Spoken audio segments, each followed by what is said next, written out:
भारत का एक ऐसा मंदिर जिसके रहस्य को आज तक वैज्ञानिक भी समझ नहीं पाए। हम बात कर रहे हैं जगन्नाथपुरी मंदिर की। इस मंदिर के एकदम टॉप में जो फ्लैग है वो हमेशा हवा के विपरीत दिशा में लहराता रहता है।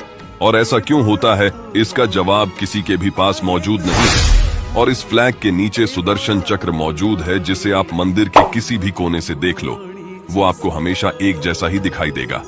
ये मंदिर समुद्र के किनारे पर है, परंतु मंदिर के अंदर घुसने पर बाहर से आ रही समुद्र की लहरों की आवाज अचानक से बंद हो जाती है। इस मंदिर के ऊपर एक भी पक्षी उड़ते हुए नहीं दिखेंगे। साथ ही साथ आपको यहाँ मंदिर की परछाई भी देखने को नहीं मिलेगी। और भक्तों को दिए जाने वाले प्रसाद को तैयार करने के लिए 7 मटकों को एक के ऊपर एक रखकर पकाया जाता है। लेकिन चौंकाने वाली बात तो ये है कि सबसे ऊपर रखा हुआ मटका सबसे पहले तैयार हो जाता है। हालांकि साइंटिफिकली प्रसाद सबसे नीचे वाले मटके में पकनी चाहिए।